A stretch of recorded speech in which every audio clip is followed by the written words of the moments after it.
Bon dia a tothom.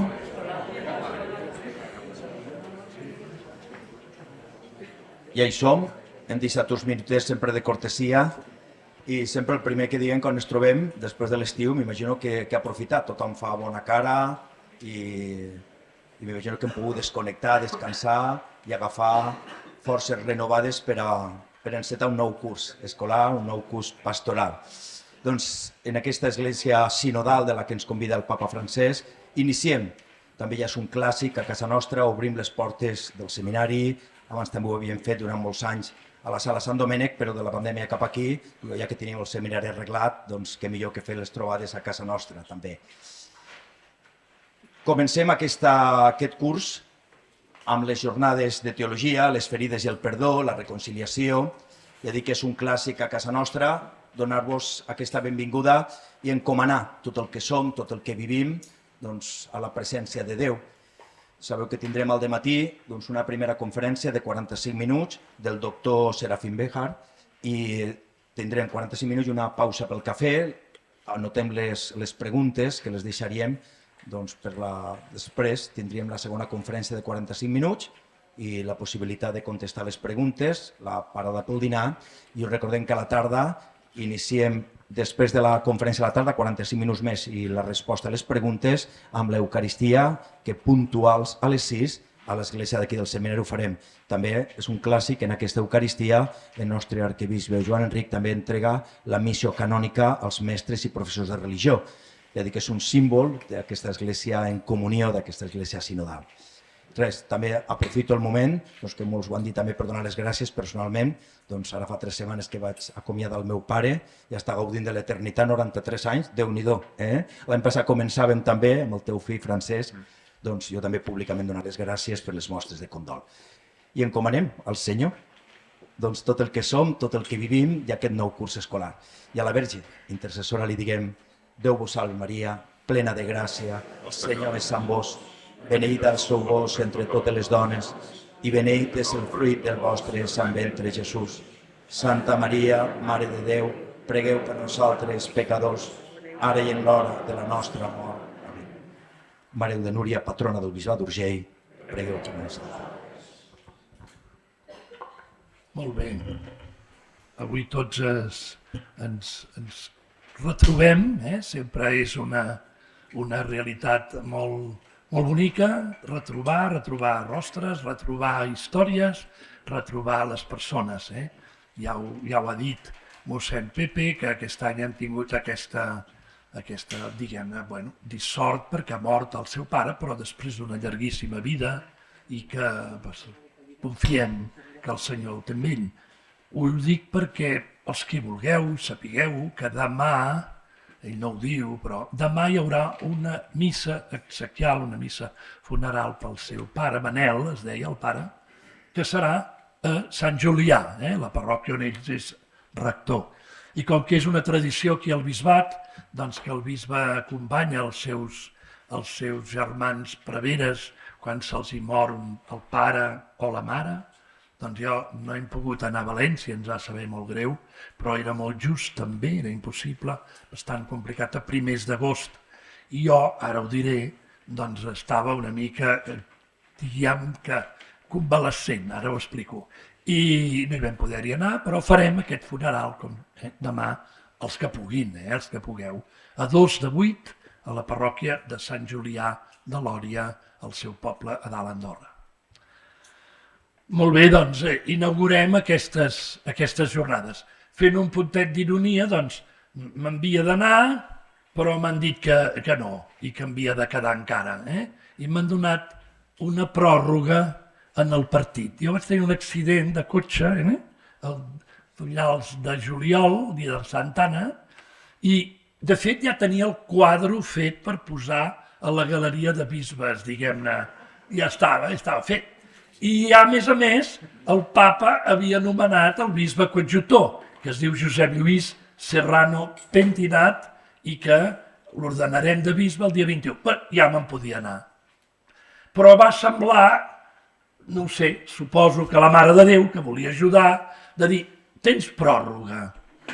I per tant, doncs, soc aquí. I soc aquí molt content, de la pròrroga i d'estar amb vosaltres i que puguem fer-li una bona acollida al bisbe Josep Lluís, no? que a partir del 21, que ja serà bisbe ordenat, més o menys a partir d'uns dies, diguem, primers d'octubre, ell ja viurà a la Seu i ens ajudarà. Anirem fent un tàndem, en alguns moments, un tàndem com en una bicicleta que tots dos pedalegen i la bicicleta va molt endavant, i en altres moments ell prendrà les responsabilitats i serà el qui presidirà les coses, i jo no, i em podré dedicar a altres coses que també, també ajuden, no? Anar-se jubilant. La meva feina ara és aprendre a jubilar-me. I això és una assignatura molt difícil, perquè quan veus els altres veus que a alguns els hi costa molt. I especialment al grup dels bisbes els hi costa molt, en general, jubilar-se. Deixar de manar, deixar de fer el que ells volen, deixar de que... Bé, jo què sé, no? Jo crec que Nostre Senyor em va ajudant i vaig veient-ho bé, i bé, veurem què farem. No tinc decidit, perquè és la pregunta del milló. Es quedarà, marxarà, què farà? Doncs no lo pienso contestar, o sigui que no. No ho sé ni jo, anirem veient.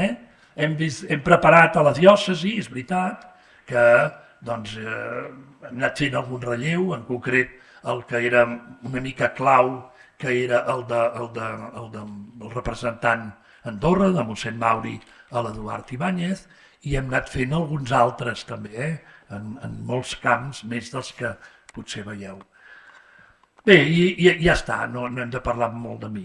Venim a unes jornades que ens formen d'una manera permanent. Avui dia, en totes les dedicacions, per no dir les professions, però en tots els serveis, en totes les dedicacions, convé no parar mai de formar-te, de créixer, de mirar de cara als nous problemes que apareixen, les noves qüestions que generalment no són noves, sinó que són les més importants, són les qüestions que sempre han estat aquí.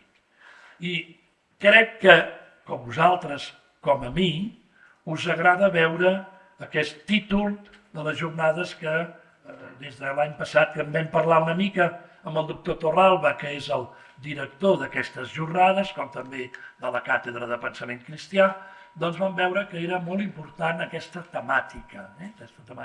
Alguns també ho havíeu expressat. Les ferides, el perdó, la reconciliació. De fet, i tenim aquí, ja els presentaran més amplament després, però tenim aquí amb nosaltres dos grandes, o sigui que ens ajudaran i seran unes jornades molt bones, n'estic segur. El doctor Serafín Béjar Vacas, professor catedràtic a la Universitat Loyola, que és la Universitat de Granada, que prové de la dels jesuïtes i s'ha ampliat, però ell és capellà diocesà. Y també párroco, creo que tiene que sí, un poco, va siguiendo, ¿no? Son listos y el poble aquests ja sé, el catalán és la llengua franca, hombre, és com una llengua franca. I per tant, doncs, també capellà d'un poble i ajudant al seu presbiteri de Granada, com diem, no? I és doctor en filosofia i doctor en teologia. I després el nostre director de les jornades, ja ben conegut de tots, que no necessita cap presentació, el doctor Francesc Torralba i Rosselló. Aquest any ha vingut també la seva esposa i estem molt contents que estigui amb nosaltres i també ens acompanyi. Bé, doncs, com us deia, a mi el primer, jo vinc amb moltes ganes a aquestes sessions, perquè penso que la temàtica és de les que mereixen reflexionar, perquè creiem que sabem què vol dir les ferides, les difícils, creiem que sabem què és el perdó i ens hem perdonat molt, petits, no? A casa, la família, els nens a l'escola, demaneu-vos perdó, no? Feu-vos un petonet, feu-vos amics, però sabem que allò no és tan fàcil. I la reconciliació, que sembla que en la titulació es posa com una mica com el gran ideal, no? Com viure amb un cor reconciliat. Reconciliat amb un mateix, reconciliat amb el pròxim, reconciliat amb la natura i l'univers i reconciliat sobretot amb Déu.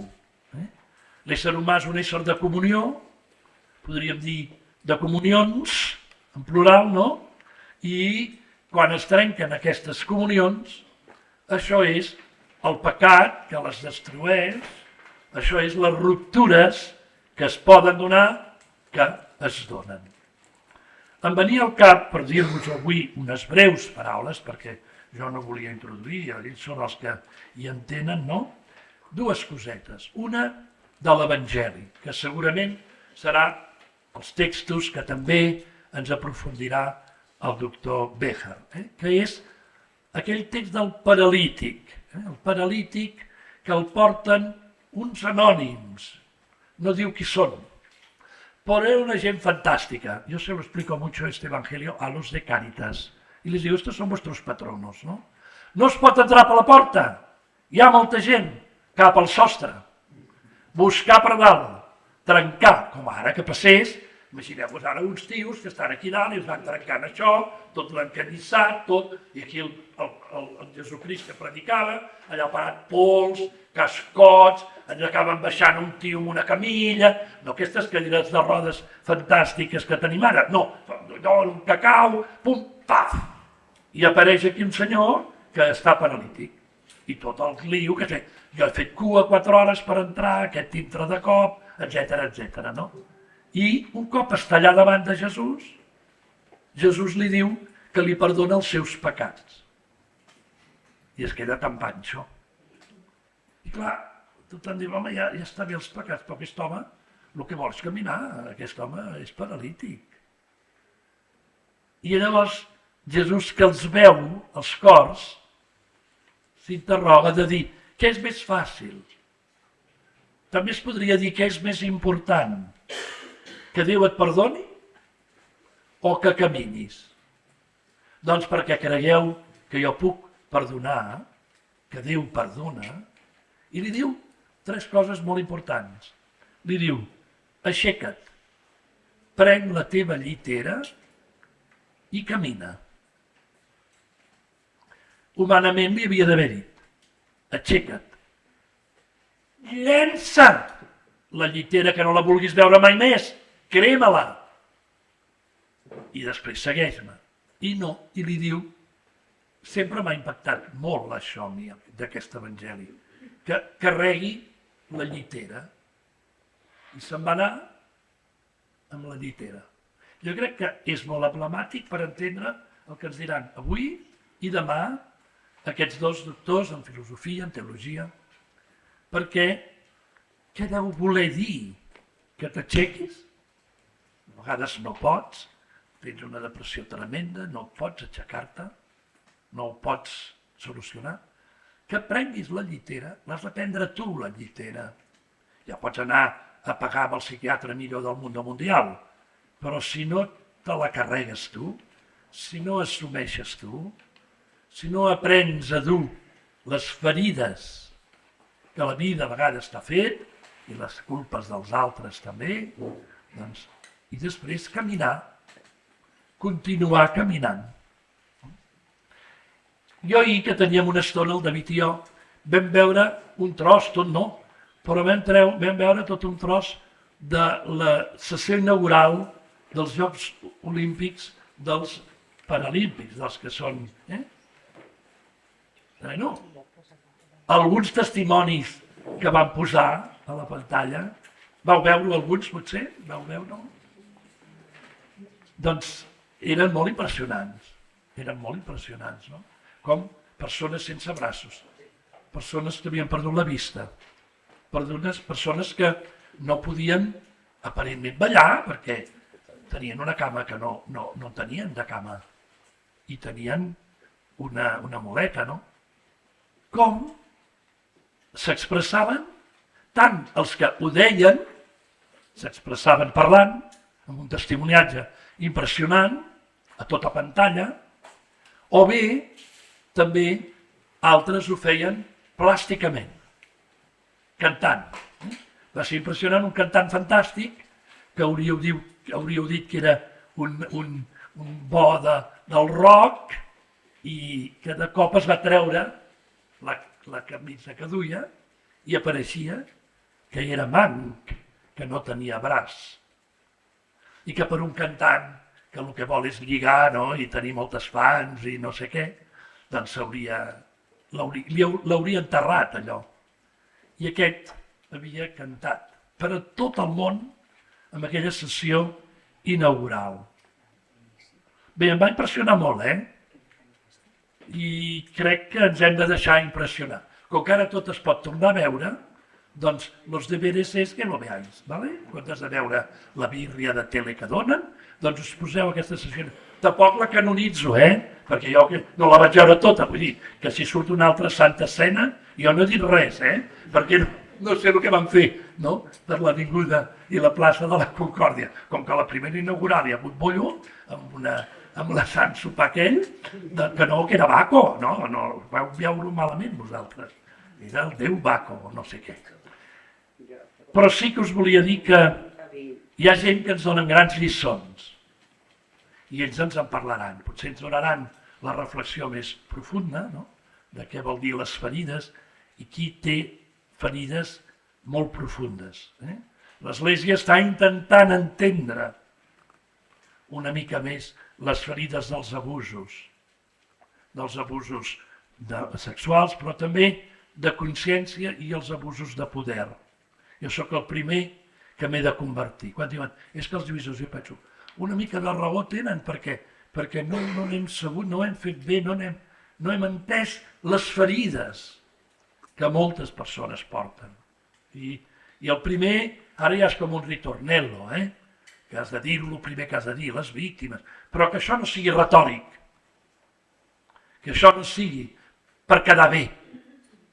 A l'Església, dir que estem a favor de les víctimes no ha de ser per quedar bé, ha de ser perquè les estimem, perquè les valorem, perquè volem entendre i acostar-nos amb humilitat i respecte als seus sofriments. Però aquestes són unes ferides que alguns no en poden parlar fins al cap de molts i molts anys. No? Per tant, quan hi ha les ferides no és allò de la mercuromina que ens posàvem quan érem petits. No és una... Ens hem barallat amb la meva cunyada i ara no li ha el casament de la seva filla. Bueno, vale, que també són fortes algunes d'aquestes, però estem parlant ja ens en parlaran, de moltes ferides. L'ésser humà també ha d'assumir que és dèbil, feble i que es ferirà. Aquesta era una gran cosa que us volia dir. I la segona és del papa Francesc, que ha sabut posar, gràcies a molts, però va ser el primer àngelus que va fer. L'acabaven d'elegir a la Capella Sixtina i va sortir a parlar a la finestra, a resar àngels, i va dir que l'havia ajudat molt un llibre que havia llegit sobre la misericòrdia i que ho volia tenir, ja es veia, com un element de predilecció en el seu pontificat. Walter Casper, el cardenal era Walter Casper, i venia a dir, com que jo no... perquè tenia moltes lectures, allò. Venia a dir, jo em vaig portar aquell llibre al conclave, dient, és molt avorrit, mentre van votant i van comptant, Pepito Pérez, i van dient, Pepito Pérez, ell, doncs, duia un llibre i devia anar fent, no? No sé si ho feia allà a la descarada o ho feia com amb els profes que els hi fan aquí sota. Tenía un compañero que aquí debajo se leía La Vanguardia en clases de filosofía. Que esto lo hacen, ¿no? Tienen la pantalla que hacen ver que están estudiando, pero no estudian nada, sino que están crucigramas, no? Bé, elles havien tot aquell llibre, però era també una manera de dir. Deia moltes coses, Primer, que el Casper ell l'apreciava molt, cosa que alguns el criticaven. I segona, que la misericòrdia seria un element fundant del seu pontificat, com ha estat. Ell ha creat els missioners de la misericòrdia i va convocar un any sant de la misericòrdia i ell és el que té les expressions Déu no para mai de perdonar. Déu no es cansa mai de perdonar. Si per cas som nosaltres que ens cansem de demanar perdó. I en la butlla que va fer per a l'any de la misericòrdia ens va dir que era la viga mestra de l'Església. Per tant, toquem un tema que és molt clau. I jo ja us he preparat, jo sempre dic que jo faig l'entremès, jo soc el que con aquellos restaurantes, ¿no?, que dictan, miren, de primeros tenemos, acaban de llegar unos langostinos, pero chipirones, dices, no, pues chipirones, no, te lo comerías todo. Yo tengo que hacer un poco, esta es mi visión. Y luego vosotros dos ya serviréis los buenos manjares. Us deixo amb molt bona companyia, jo m'hi quedo, estarem tots junts i crec que seran unes jornades que ens ajudaran, més pràctiques del que podeu pensar, perquè cada missa la comencem dient jo confesso a Déu Totpoderós, però no sé si ho aprofundim prou, si ens ho creiem prou, si ens demanem d'acord perdó. Molt bé, doncs aquí us quedeu, jo ja us deixo.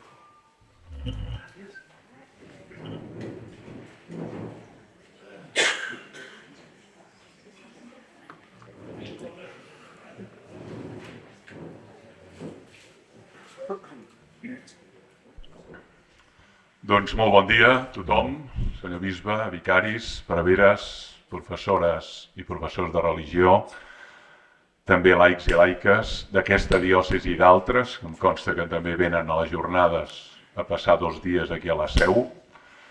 Molt bon dia i ben trobats. Un any més, amb unes jornades que tenen un títol que jo crec que ens poden fer molt bé a tots. Les ferides, el perdó i la reconciliació. Aquest és el tema, que és un tema immens, oceànic. Per què aquest tema, abans de presentar el ponent que faré ara immediatament? Doncs perquè hi ha una definició de l'ésser humà que a mi cada cop m'atrau més, que és que l'ésser humà és un ésser vulnerable. I el llatí vulnus és ferida, justament. Som éssers que tenim capacitat de ser ferits pels altres i, malauradament, també de ferir els altres. De vegades sense intenció. No t'ho volia dir, ja, però m'has ferit. És que no ho deia amb aquesta intenció, ja, però m'has fet mal. Llavors aquí venim a parlar, com deia ara el senyor arquebisbe, no de les ferides tangibles. Un nen cau d'un arbre i es fa un trau. O de les ferides superficials que tenim en el nostre cos. No són unes jornades de traumatologia. Un traumatòleg ens explicaria bé com curar certes ferides del nostre cos. Sinó venim a parlar de les ferides intangibles, o diria d'una manera més metafòrica o més poètica, les ferides de l'ànima. I aquestes, a mesura que un va vivint, va descobrint que en té més. A vegades per causa d'una traïció, a vegades per causa de la mort d'un ésser estimat, un fracàs, una frustració, remordiments, de vegades ressentiments. Totes aquestes ferides de l'ànima, així les anomem, que són intangibles, però el que es tracta és de pensar si la teologia té alguna resposta davant d'això. Sovint pensem, i a vegades rebem aquesta crítica i no és desencertada, que la teologia és un discurs abstrus, conceptual, que tracta essencialment d'allò que és incommensurable, Déu, però la teologia també tracta de nosaltres, també discorre sobre nosaltres. I té una finalitat que és edificant. Kierkegaard això ho diu de la filosofia, que la seva finalitat principal és edificar, construir. Jo crec que es pot dir també de la teologia. Una teologia que no ens ajudi a curar aquestes ferides, a portar aquestes ferides amb dignitat, quin tipus de teologia és?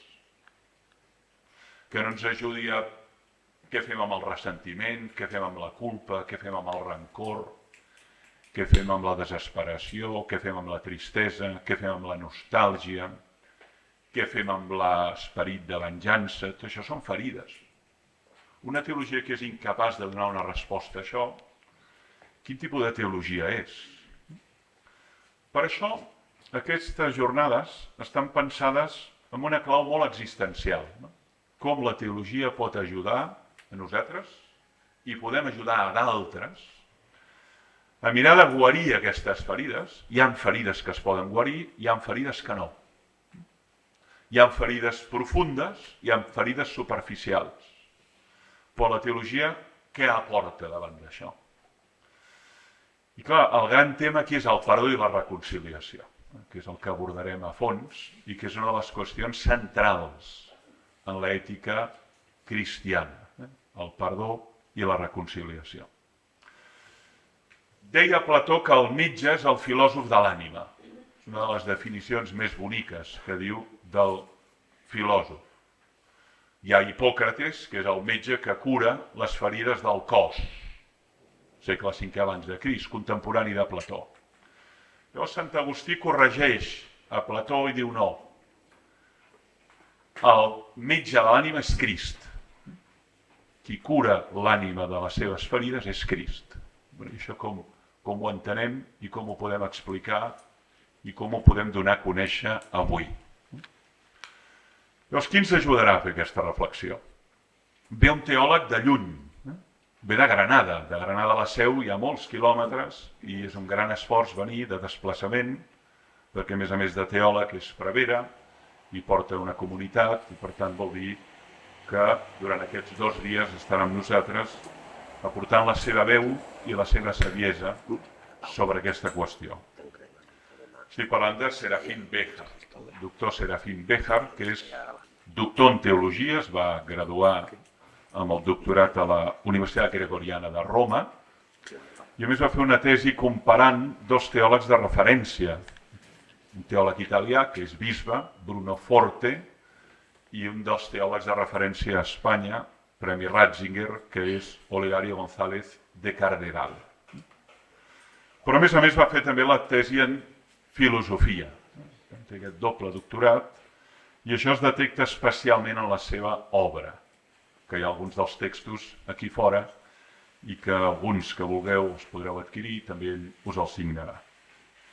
Ell és professor a la Universitat de Loyola d'Andalusia i dins d'aquesta universitat hi ha la Facultat de Teologia de Granada, que fins ara era independent i ara forma part d'aquest conjunt universitari. També vam tenir nosaltres aquí fa uns anys el doctor Francisco Alarcos, que comparteix claustre amb el doctor Serafín Béjar.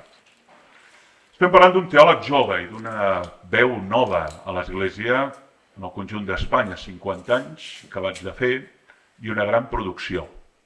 L'últim llibre és Cristología y Donación, publicat a Salterre, on fa tota una presentació, diguem-ne, acadèmica d'aquest tractat de Cristologia, però llavors amb una espècie d'originalitat molt gran que és introduir totes les aportacions de la fenomenologia francesa particularment i de la noció de donació i de do, que l'ha desenvolupat especialment un filòsof francès, que també és membre del Dicasteri de la Cultura i de l'Educació, que és Jean-Luc Marion. Ha escrit altres textos també, com hablar de resurrección, hoy de resurrección, o 5 razones para creer. Llavors només vull destacar 2 elements de la seva obra. Jo l'he llegit amb lupa, és una obra que m'ha inspirat molt i per això vaig suggerir que seria un nom interessant que poguéssiu escoltar. Hi ha 2 idees, i deixo ja la paraula amb ell, que vull subratllar de la seva obra. Una és la preocupació per la forma. A vegades els teòlegs només es preocupen per la matèria, pel què, pel contingut, però la forma tant se val. I la forma compta. Com es diuen les coses, com es presenten, quines metàfores, al·legories, quines imatges s'utilitzen. És un teòleg preocupat per la forma literària del text, per la forma com es presenta un determinat tema. També en l'oratòria ho veureu, té cura de la forma. Això no és irrellevant. Naturalment que donem molta importància al contingut. Però què ha dit? Home, el que ha dit és valuós, però és que a més ho ha dit molt bé. a vegades passa al revés, ho ha dit molt bé però no ha dit res. Ho ha dit molt bé, però què ha dit? Res. Per tant, aquesta conjunció de forma i matèria jo la valoro molt en l'obra de Serafín Béjar. I després la voluntat de renovar el llenguatge.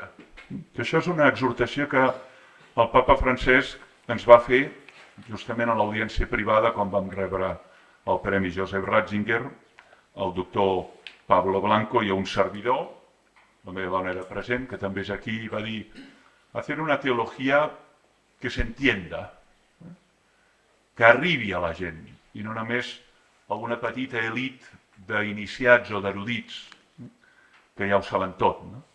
Doncs en Béjar hay una voluntad de llegar más allá de los límites de la universitat. I això ho valoro molt, que és un llenguatge innovador, paraules noves, conceptes nous, que puguin copsar l'interès de persones que estan a la frontera. O sea que, Serafín, te agradezco mucho que estés aquí. Bienvenido, te escuchamos con afecto, tienes la palabra.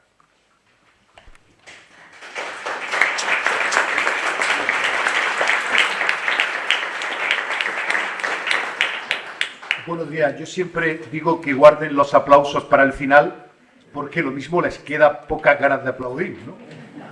Es un placer estar aquí esta mañana con todos ustedes. Agradezco muchísimo la invitación de Monseñor Vives. Es un paraje precioso, la Seu d'Urgell. Estoy verdaderamente encantado por la belleza del enclave. Además, ayer cuando llegué me di un paseo por la pequeña ciudad y fui a la catedral, y especialmente entrar a la iglesia de San Miquel me dio una especie de subidón espiritual. Esa desnudez, esa sobriedad del románico que le hace a uno pensar que muchas veces la ausencia es una de las formas más plenas de presencia. De esto habla en gran medida la teología, de presencias y de ausencias. Y también agradezco muchísimo a Francesc Torralba que haya hecho de intermediario para que pueda estar aquí ante ustedes esta mañana, y espero que la reflexión que voy a desarrollar les aporte, les abra horizontes y también estimule búsquedas y ayude a confrontarse con las propias heridas. ¿Qué propuesta planteo para este día de encuentro con ustedes? Voy a partir esta mañana de una serie de principios cristológicos. En la Facultad de Teología yo me encargo de impartir la materia de Cristología. Y me parecía interesante establecer unos principios cristológicos que puedan ser propiciadores de la dinámica del perdón. ¿Por qué es necesario detenerse en unos principios propiciadores? Porque el perdón es una realidad tremendamente difícil. A lo largo de estos días va a salir una de las obras de filosofía contemporánea fundamentales que trata la cuestión del perdón, que pertenece a Paul Ricoeur, la memoria, la historia, el olvido.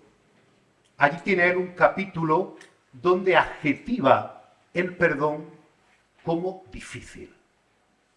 Es decir, el perdón no es una obviedad. El perdón no es una dinámica que brote espontáneamente en nosotros, sino que el perdón es, ante todo, un proceso, un camino. Por eso no estaría mal que estos 4 principios cristológicos sirvieran para despejar el camino. Es decir, para generar en nosotros inercias posibilitadoras del perdón. ¿Cuáles son los 4 principios cristológicos que quiero presentar ante ustedes? El principio de gratuidad, el principio de relación, el principio de integración o reconciliación y el principio de singularidad. Y me pareció interesante asociar cada uno de estos principios a un símbolo, a una imagen, para que se ancle mejor en nuestro recuerdo, en nuestra memoria, cada uno de esos principios. El principio de relación, hablaré del cuenco. Perdón, el principio de gratuidad hablaré de un cuenco. El principio de relación hablaré del ombligo. El principio de reconciliación o integración hablaré de Dumbo, el elefante de Disney. Y el principio de singularidad voy a hablar del rostro. Pues si les parece, vamos a entrar en harina y vamos a intentar desgranar estos principios cristológicos propiciadores de la dinámica del perdón. Empezamos con el principio de gratuidad, que brota de una manera muy potente dentro del ámbito de la cristología. Para que entendamos este principio de gratuidad, que creo que es transversal en todo el pontificado del Papa Francisco, me gustaría hacer alusión a San Agustín, cuya memoria litúrgica celebrábamos ayer. En concreto, me parece muy sugerente una interpretación muy conocida que hace Agustín del mandamiento nuevo del amor. Amaos unos a otros como yo os he amado. Dice San Agustín que estas dos palabras, como yo, pueden entenderse de una doble forma, de una doble manera, como ejemplo o como sacramento. ¿Qué significa entender ese como yo a la manera de ejemplo? Jesús estaría diciendo a sus discípulos en el contexto de la última cena, de la misma forma en que yo os he amado, amaos vosotros. ¿Qué pasa cuando entendemos este como yo a la manera de ejemplo? Dice Agustín que hay algunos flancos débiles en esta interpretación tomada unilateralmente. El primer flanco débil sería que el ejemplo muy fácilmente genera cristianos frustrados. ¿Por qué motivo? Porque la vida de Cristo, su ejemplo para nosotros, siempre es tan inalcanzable que cuando desde una cierta dinámica voluntarista intentamos acercarnos a la manera de vida que Él encarnó en su existencia, siempre caemos en la frustración. Aquí habría un primer flanco débil. Como yo, a la manera de ejemplo, extrema la distancia entre la vida de Cristo y nuestras realizaciones cristianas existenciales. Un segundo flanco débil. Cristo queda como una realidad externa al creyente, es decir, entender el como yo a la manera de ejemplo produce un cierto extrinsecismo. Cristo está allí frente a mí y yo camino desde mi propia voluntad y mi propio esfuerzo hacia Él. Por este motivo, Agustín decía que hay una interpretación más honda, más holística del mandamiento nuevo del amor. Ese como yo puede entenderse a la manera de sacramento. ¿Y cómo sería la interpretación a la manera de sacramento? Gracias al hecho de que yo os he amado, vosotros podéis amaros unos a otros. Es decir, el amor previo de Jesucristo es capacitante para que nosotros podamos desenvolver en nuestra vida un amor que es consecuencia de haberse sentido amado primero. A consecuencia de que yo os he amado, vosotros podéis realizar esta aventura del amor. ¿Qué es lo que sucede al interpretar este como yo a la manera de sacramento? Que los dos flancos débiles de los que hablamos anteriormente quedan de alguna forma exorcizados. En primer lugar, ya no es una cuestión de voluntarismo, de esfuerzo, de puños, que puede provocar frustración, sino que ahora es una cuestión de abrirse a un don previo recibido. Y en segundo lugar, el ejemplo que produce un extrinsecismo también queda exorcizado en esta nueva interpretación del cómo yo a la manera de sacramento. Porque ahora Cristo no es una realidad externa a mí, sino que de alguna forma es una realidad que inhabita al propio creyente. Aquello que decía Pablo de una manera muy potente, ya no soy yo, es Cristo el que vive en mí. Pues mirad, yo creo que podemos percibir en esta doble hermenéutica del mandamiento nuevo del amor dos formas de entender el cristianismo. Una forma de comprensión del cristianismo que desgraciadamente durante siglos ha corrido el peligro de ser hegemónica, donde la fe cristiana se ha propuesto como esfuerzo, como un voluntarismo. O por el contrario, podemos acercarnos al cristianismo entendiéndolo desde esta clave de la gratuidad, del don previo recibido.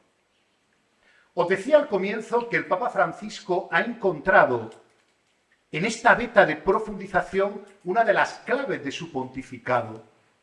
Incluso él ha acuñado un neologismo, yo creo que del ámbito argentino, que es aquel de primerear. Cuando el Papa Francisco dice Dios nos primerea, en el fondo es una manera de hacer una relectura del texto de la primera carta de Juan. En esto consiste el amor. No en que tú ames a Dios, sino en que Dios te ama primero. Es interesante porque podemos intentar acercarnos a la imagen de Dios que se deriva de lo que estoy diciendo. A mí me gusta tipificar esta imagen como la del Dios asimétrico. Es interesante porque esa imagen del Dios asimétrico aparece de manera muy plástica en el Sermón de la Montaña. Jesús, en el capítulo 5 de Mateo, versículo 45, dice aquello: vosotros sed como vuestro Padre del cielo, que hace salir el sol sobre buenos y malos, hace caer la lluvia sobre justos e injustos. Curiosamente también, a lo largo de siglos, ha triunfado un Dios simétrico. Recuerdo especialmente los catecismos de Asceti y Ripalda, en el que fueron socializados creyentemente generaciones enteras de cristianos, donde en esa metodología de preguntas y respuestas se preguntaba ¿quién es Dios? Y se decía aquello: un ser infinito, todopoderoso, creador del cielo y de la tierra, que premia a los buenos y castiga a los malos. Esa es la imagen del Dios simétrico, es decir, un Dios que es posiblemente salvador o posiblemente condenador. Sin embargo, la imagen que Jesús nos ofrece de Dios es la imagen del Dios asimétrico, es decir, del Dios que siendo amor solo sabe perdonar. Curiosamente, esta imagen de Dios que se aleja de una comprensión meritocrática de la fe, propia quizá del fariseísmo de la época de Jesús, provoca de entrada disgusto en el hombre creyente. ¿Por qué motivo? Porque estamos tan habituados a hacer que todo dependa de tal modo de nosotros que cuando nos sentimos descargados de ese protagonismo, en el fondo sentimos una herida narcisista. Hay una frase de Nietzsche que a mí personalmente me retrata mucho. Con esa perspicacia que tenía el filósofo, decía, soportaré que haya un Dios y que no sea yo. Soportaré que haya un Dios y que no sea yo. Fíjense el nuevo comienzo que plantea Jesús. Un nuevo comienzo donde la gratuidad nos lleva a comprender que las cosas más importantes de la vida son recibidas y no el fruto de una conquista, no una gesta prometeica. También aquí hay una frase de San Pablo, apóstol, cuando le dice a la comunidad de Corinto, tenéis algo que no hayáis recibido. Es decir, el principio de gratuidad tiene que abrirnos la conciencia al hecho de que nos dice mucho mejor aquello que recibimos que aquello que hacemos. Es decir, describe mucho mejor nuestra propia esencia, lo que nos viene dado, que aquello que alcanzamos como fruto de una gesta prometeica. Tienes algo que no hayas recibido. Aquí me parece que encontramos un elemento cristológico de primer orden. ¿Por qué motivo? Porque Jesús se define a sí mismo como el Hijo. Aquí encontraremos uno de los títulos cristológicos fundamentales. El cristianismo ha de entenderse esencialmente como filiación. ¿Y qué significa la filiación? El carácter recibido de la propia existencia. Dice Jesús en un texto de una profundidad cristológica tremenda, en el capítulo 11 de San Mateo, todo lo he recibido de mi Padre. Ahora mismo me encuentro investigando una veta de reflexión cristiana y cristológica que creo que es fundamental, que es la carne. Muchas veces le digo a mis alumnos en la facultad, ¿de qué está hecha la carne?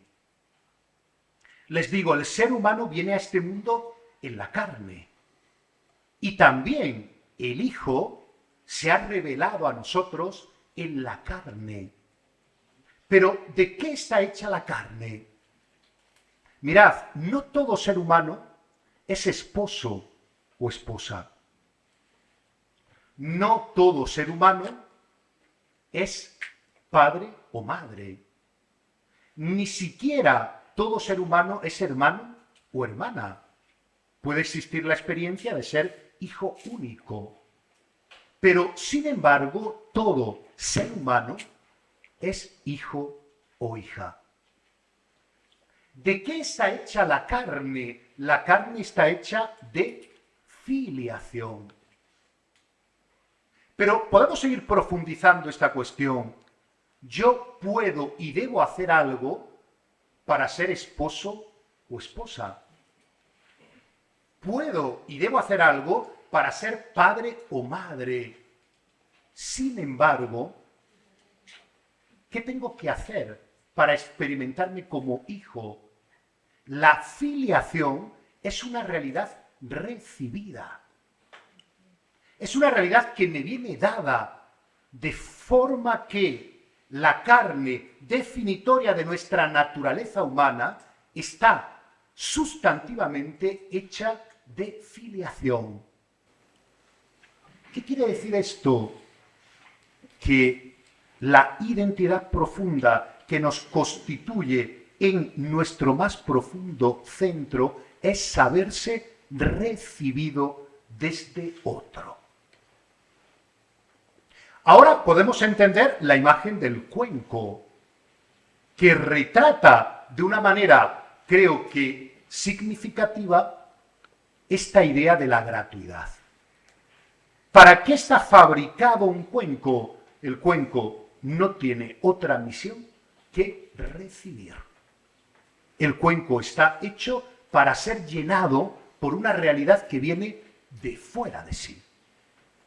Por tanto, este principio cristológico creo que es esencial para propiciar dinámicas de perdón.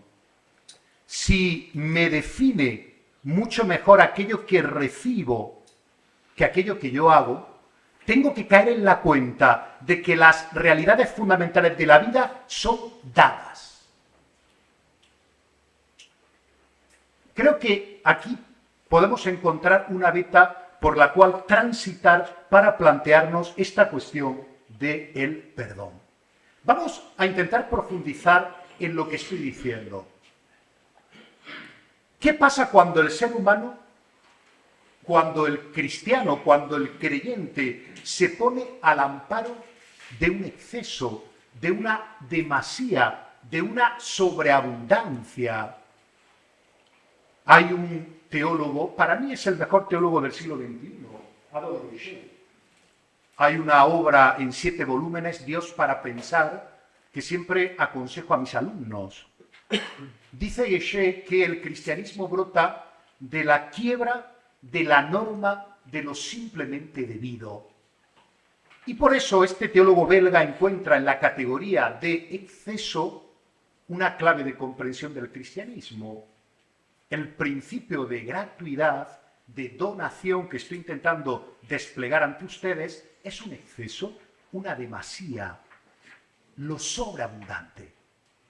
¿Qué es lo que sucede cuando el creyente se pone al amparo de esta demasía que uno puede discernir, palabra fundamental, si su acción brota de la herida o del don previo recibido?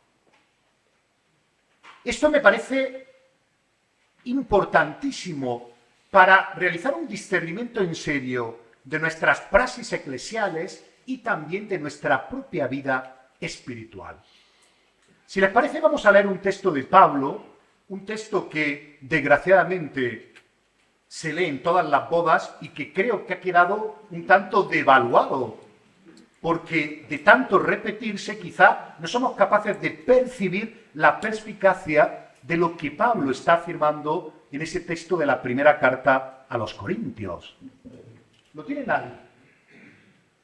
Aunque hablara la lengua de los hombres y de los ángeles, si no tengo amor, soy como bronce que suena o címbalo que retiñe. Aunque tuviera el don de profecía y conociera todos los misterios y toda la ciencia, aunque tuviera plenitud de fe como para trasladar montañas, si no tengo amor, nada soy. Aunque repartiera todos mis bienes y entregara mi cuerpo a las llamas, si no tengo amor, de nada me aprovecha. Cuando yo leo este texto de Pablo, ¿cuáles son las preguntas fundamentales que brotan como un aldabonazo? Preguntas que tienen ustedes ahí escritas. ¿Se puede repartir todo lo que uno tiene sin amor? Es decir, ¿puedo repartir todo lo que tengo y que no sea el amor aquello que me mueve? ¿O me puedo incluso dejar quemar vivo y que esa acción no esté motivada por el amor? Pues parece que San Pablo nos dice que en efecto uno puede dar todo lo que tiene sin amor o puede dejarse quemar vivo sin amor. Entonces la pregunta sería, ¿qué le está moviendo? ¿Le está moviendo la herida? ¿Su propia herida? Cuando en el fondo únicamente hay salvación al ser movidos por el don previo recibido. ¿Y cuál sería esa herida? Cada cual tendrá que tematizar la suya. Puede ser que me mueva el afán de protagonismo, puede ser que me mueva el deseo de huida, puede ser que me mueva la búsqueda del reconocimiento o del amor de los otros. Esa mujer que queda viuda y se apunta a todos los voluntariados que ofrece la parroquia. Y la mujer está en Cáritas y va a comedores sociales, incluso da catequesis a niños, que es una tarea de alto peligro. Pero curiosamente, lo que está moviéndola a ese compromiso cristiano aparentemente prístino es que la casa, después de la muerte del marido, se le cae encima y necesita salir, porque huye del encuentro consigo misma, de la soledad. Fíjense qué interesante. ¿Nuestra acción brota de la gratuidad o nuestra acción brota de la necesidad? En este sentido, la necesidad nos habla de la herida. De tal forma que hay cristianos que están comprometidos, pero sin embargo no están convertidos. Decía antes Monseñor Vives que a los obispos les cuesta trabajo jubilarse. Yo creo que no es una enfermedad solo de los obispos. Hemos visto ahora cómo Biden, el presidente de la nación más importante del mundo, el hombre parece que no quería salir de ahí ni con agua caliente. Quizá esos fenómenos se puedan explicar desde aquí. Nos identificamos tanto con lo que hacemos. Curiosamente, la vida cristiana la ciframos en un activismo que muchas veces puede ser develador. Develador de cuál es la dinámica fundamental que nos sostiene y que no es precisamente la apertura al don previo recibido, sino la necesidad, muchas veces narcisista, de autoproponerse ante los demás. Por tanto, aquí tenemos un camino donde creo que podemos transitar. No olvidemos que la palabra perdón es una palabra que significa transitar por el don, redoblar el don, atravesar el don. En el fondo, el perdón únicamente funciona en una atmósfera que esté habitada por la gratuidad. Para ponerle un poco de narratividad a esto que estoy diciendo, me parece que puede ser interesante que acudamos a... estoy dándole para atrás. A una de las parábolas más conocidas del Evangelio. No por conocida es autable, sino que podemos seguir sintiéndonos interpelados por ella. Se trata de la parábola de la oveja perdida. Me permiten, aunque la conozcan, que volvamos a leerla. Jesús les dijo esta parábola. ¿Quién de vosotros que tiene 100 ovejas y pierde una de ellas, no deja las 99 en el desierto y va tras la descarriada hasta que la encuentra? Y cuando la encuentra se la carga sobre los hombros, muy contento, y al llegar a casa reúne a los amigos y a los vecinos y les dice: alegraos conmigo, he encontrado la oveja que se me había perdido. Os digo que así también habrá más alegría en el cielo por un solo pecador que se convierta que por 99 justos que no necesitan conversión. El tema de las parábolas de Jesús es algo fascinante. Me gusta especialmente los análisis que hace un estudioso norteamericano, John Dominic Crossan. Él distingue, diferencia entre el mito, la fábula y la parábola. Dice que el mito es un relato reconciliador en el peor sentido de los términos. ¿Por qué motivo? Porque el mito fundamentalmente lo que intenta es justificar el statu quo, es decir, el orden establecido. La fábula, sin embargo, encuentra su clave de comprensión en ser un relato moralizante, donde quedan muy claramente descritos dos polos, bondad-maldad, bueno-malo. Sin embargo, dice Crossan, la parábola, que tiene una intencionalidad ontológica, es siempre subversiva. No trata de moralizar, porque en la parábola uno no sabe muy bien quiénes son los buenos y quiénes son los malos, y al mismo tiempo subvierte el statu quo, lo quiebra, lo rompe, y nos lleva, dice Crozan, a lo que él denomina la antiestructura. ¿Y qué es lo que sucede cuando Jesús, gracias a la parábola, nos pone la antiestructura? Que se produce lo que también Crozan denomina el intervalo oscuro. El intervalo oscuro es ese momento en el que te quitan el suelo de debajo de los pies y por lo tanto ya no sabes dónde aferrar tu vida, porque los referentes habituales que te servían de orientación se han perdido.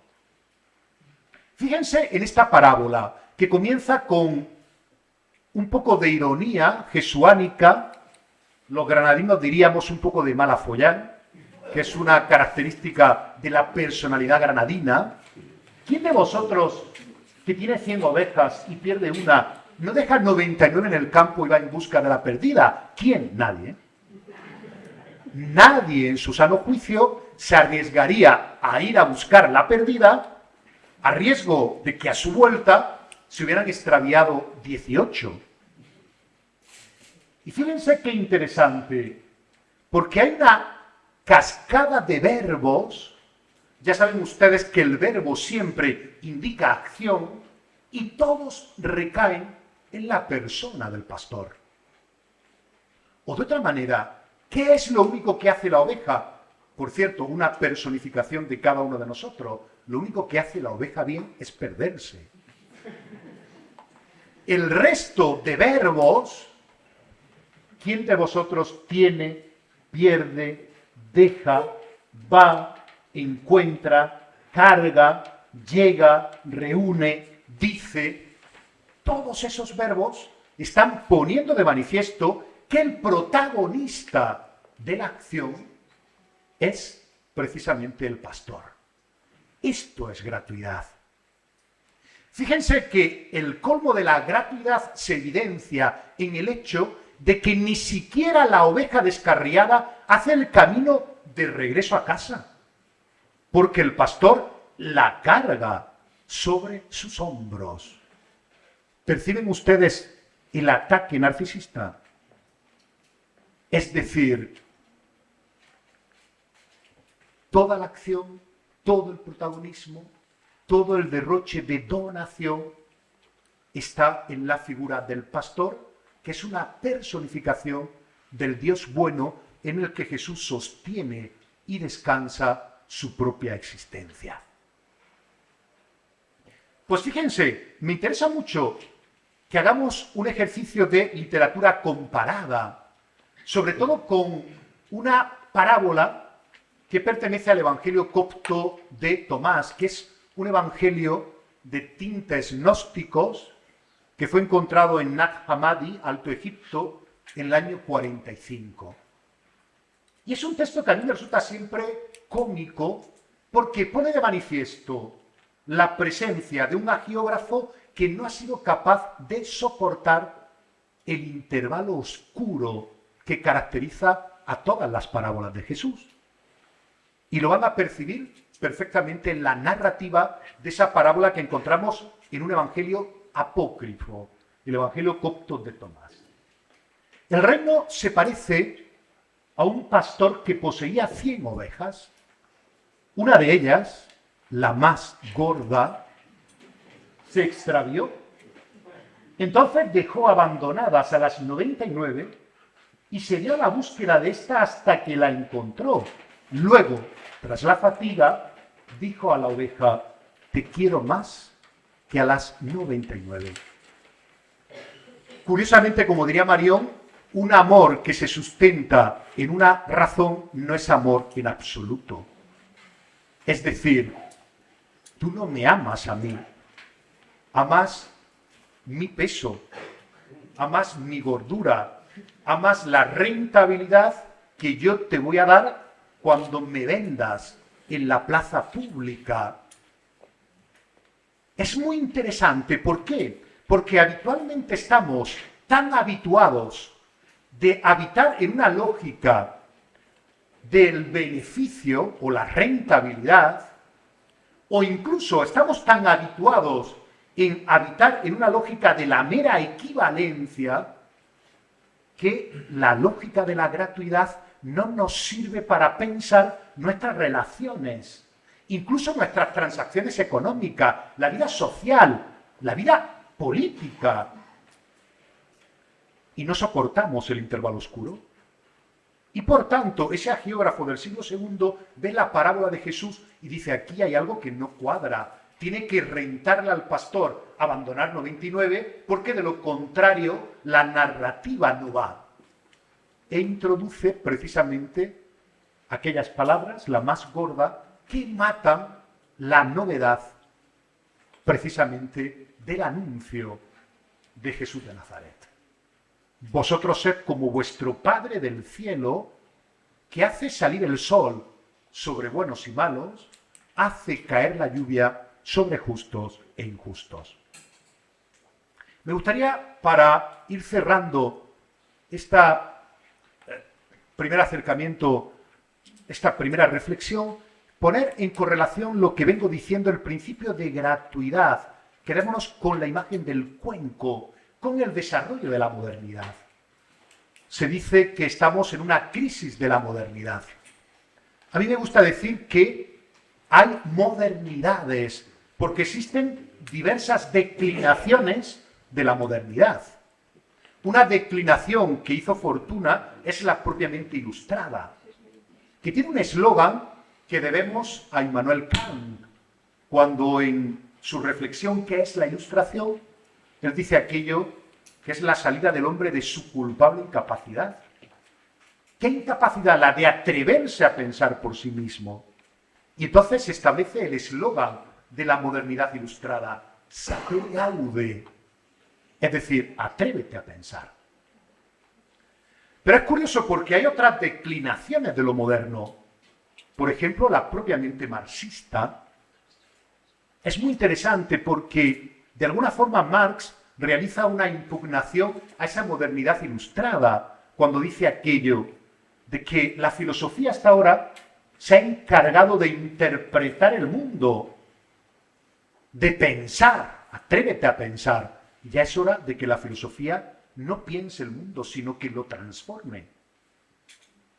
Y por tanto, ¿cuál sería el eslogan de esa modernidad que pretende de manera hegemónica implantar el marxismo? Atrévete a transformar, atrévete a hacer.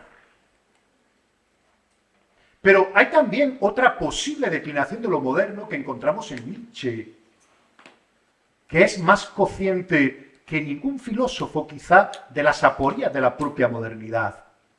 Y Nietzsche, desde esa voluntad de poder, que quiere retrotraerse al presocrático y al precristiano, a la moral de los señores frente a la moral de los esclavos, lanza otro eslogan de la modernidad: atrévete a dominar. El mundo es de los que dominan, de los fuertes, de los rápidos, dirían los neoliberales, los que se adaptan con más facilidad a las exigencias del mercado. La pregunta que aparece como desafío para nosotros, creyentes, ¿podría haber una declinación específicamente cristiana de la modernidad? Evidentemente yo soy un firme defensor de que sí, una respuesta afirmativa. ¿Y cuál sería el eslogan de esa declinación cristiana de lo moderno? Atrévete a recibir. Es decir, la filiación como constitutivo esencial de la cristología pone de manifiesto el principio de gratuidad. ¿Por qué? Porque el ser hijos, el ser hijas, no depende de lo que tú hagas o dejes de hacer. El ser hijos o hijas es un don recibido por encima de ti, a pesar de ti y más allá de ti. Recuerdo que en cierta ocasión vino un señor en la parroquia, un hombre sencillo, a confesar conmigo, Y después de la confesión, a mí me gusta, más que centrarme en el pecado, hacer una pequeña exhortación que anime al penitente.